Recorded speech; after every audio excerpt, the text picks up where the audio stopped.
So, after about an hour drive or so, we finally arrived at SCG DC. And, you know, as you might expect, get ready to play in the main event and start going around and looking at what the vendors have to offer. Because that's part of the fun of going to these events, is going around and just looking for cards that you might need, or just looking at cool cards that you don't have. Like, I always like looking at some of the foils and the signatures and just all that sort of good stuff that don't always like to collect and everything.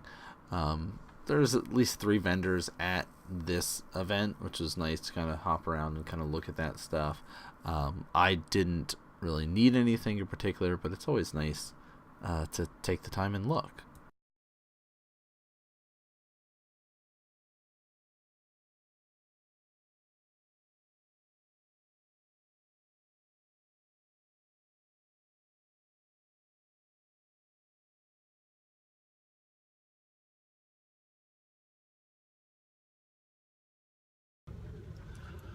Alright, post-tournament, I'm on my way back as of right now. I don't know how well you'll be able to hear me as I'm driving and it's raining, but I'll do my best to try to speak up so you guys can be able to hear me. I did not play as well as I would have liked. As anyone who was following me on Twitter saw some of my tweets and stuff, I was getting frustrated in the Classic, not towards my opponents,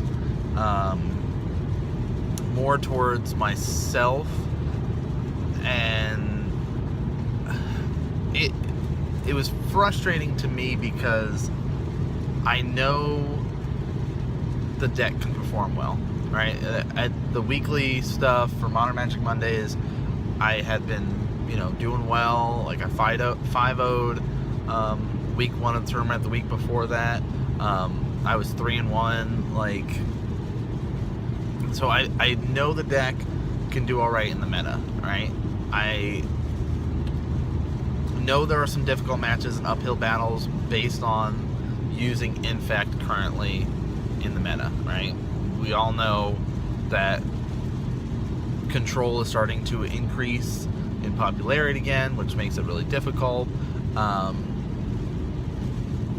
Steel Shaper's Gift, by the way, worked out great for the sideboard edition. I recommend anyone who is on Infect to be picking that and putting that into theirs. When it hit the battlefield, I was able to draw like 6 cards using that, and just extra ways to draw protection spells, or just draw into another threat if yours gets killed. Like, Steel Shaper's Sanctuaries was MVP, I'd say.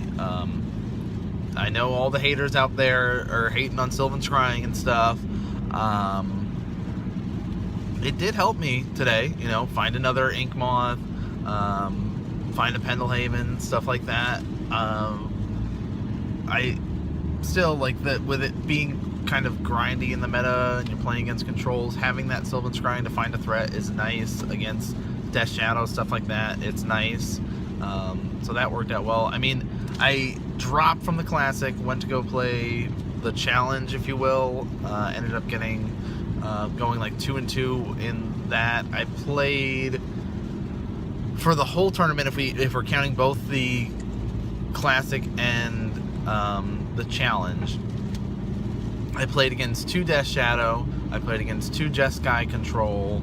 I played against a Zoo. I played against now I'm blanking on a list of Eldrazi-tron. I played against Red Green Ponza. I played against Abzan. I played I feel like one more match, but I can't. I'm blanking on it. But so I was 50% against Grixis today, which I was talking to someone about it before the tournament. That's kind of how I feel Infect is positioned. It's about 50%. I was able to take a game with Distortion Strikening a Dryad Arbor to kill somebody because they got down to 5, and I was just like, all right, do this, pump spell, getcha.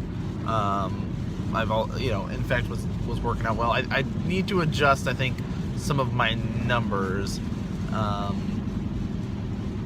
going forward. I don't know if I need to have Viridian Corruptor main board. Worked out really well against like Tron Eldrazi, but if there's not as much Tron Eldrazi running around, then I don't need to worry about that. So I've got to do some adjustments to that, but that's kind of a basic update for that stuff. Now, I talked about at the start of the video about how different tournaments can be when you're growing with a group of friends compared to going by yourself. And I think that one of the factors that I wasn't taking into account was kind of the moral support that having a group of friends in between rounds to help pick you up can do. Now, what was nice is that one of the players at the shop, Calvin, was there. This is kind of his last hoorah with elves, because he is working on building a new deck. I don't want to give too much spoilers away if he hasn't been on camera yet for Modern Magic Mondays to show off his new deck. But this was his sort of last hoorah with elves, so he was playing the classic as well. So it was nice to, meet up with him and chat a little bit and talk about how he was doing in between rounds. I got to tell him about how my rounds were going, and I noticed that rounds where I was able to do that decompress afterward. Okay, this is what happened in the match, this is how I ended up dying, or this is, how I was able to kind of sneak out the win, or, whatever it might be. Definitely, I felt kind of a weight lifting off me and being able to say, yeah, okay, I'm feeling better prepared going into the next round, right? I don't have this extra burden and pressure kind of building up of just like, what if the match goes the same way it did last time? And, I don't know. It's just one of the things that I did notice today while playing. And, a very interesting thing that doesn't normally get discussed is how important having your friends, your teammates there with you when you go to larger events, especially like all-day events. And even not even just like having support to say, hey, you want to go, my round ended early, I'm going to get a sub, right? You want to get a sub, or do you want me to pick you something up? Supporting that way, but like being able to just talk or joke in between the rounds is nice. So I did want to kind of highlight that a little bit for this video.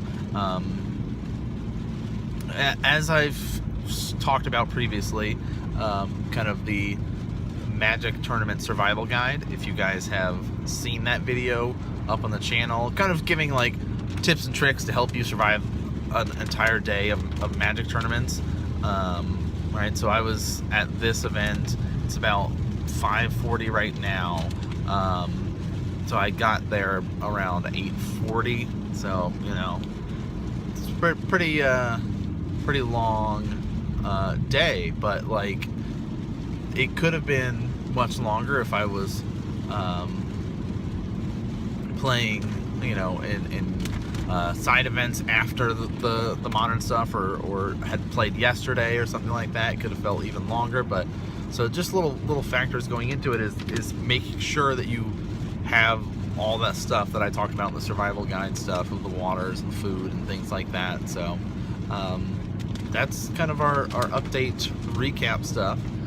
If you guys have been enjoying these sort of videos, like I've been doing the meta breakdown stuff. I've got some ideas coming for other meta breakdowns, but I wanted to do kind of a more impromptu vlog style video, kind of showcasing the traveling around and doing stuff like that, because I really enjoy making these sort of vlog videos, and hopefully going to start doing a little bit more of those in the future for you guys to be able to enjoy.